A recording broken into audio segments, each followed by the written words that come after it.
Mom was not a seer, but she had powers. Um, and I see her as my great archetype, and I always have uh, her in guiding me. So she was my spiritual. So my mother went to church. My father um, was, as I said, he was an atheist. So the story goes, I was never baptized because my father objected. He wouldn't have it because he was an atheist. Now, my mother was a former Catholic, and so that's a whole other story there with my family. But she was, when I was born, I'm not sure what she was doing at that time, but I think she was a Rosicrucian.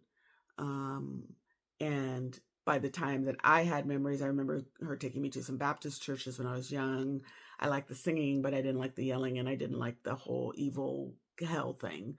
And then she started with Search of Scientology, Science of the Mind. If you don't know what it is, you might want to take a look at it.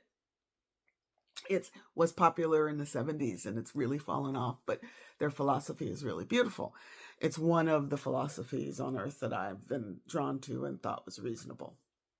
Anyway, so growing up, met this person in my I was in a speaking club, and I met her, and we just like got like this, and very similar. Both of our fathers were alcoholics. Uh, we both highly intelligent, um, uh, really smart, very interested, very curious, extremely articulate, to the point where we were the ones where people assume you have a college degree. And when I tell them I don't have one, they're shocked. So she's just, I mean, and we just like this. And after all of those years in the Midwest there, and not having met my tribe, I felt like I started to meet them, but then something pulled me back to California very strongly. I have these really kind of strange urges, and they always seem to part of my story, right? Anyway, so I'm listening to him about the booms. I'm starting to put this together. So I'm going through this journey through the divorce.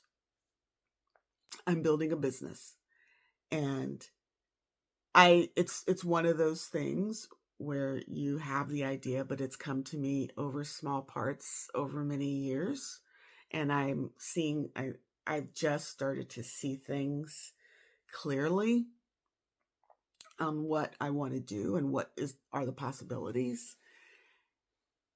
And I knew I needed to do it, and I decided to fully do it in LA, but I didn't know why I didn't do it before, kind of thing. So here with the timing, but so I was really driven in this, and something like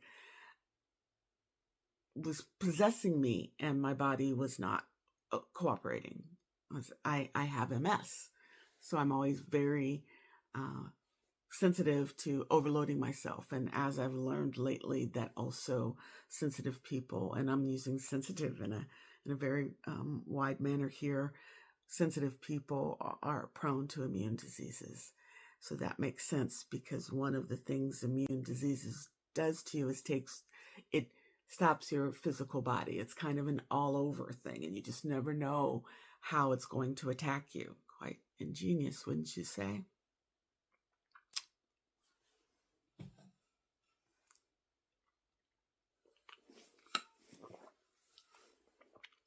So back in LA, this great urge.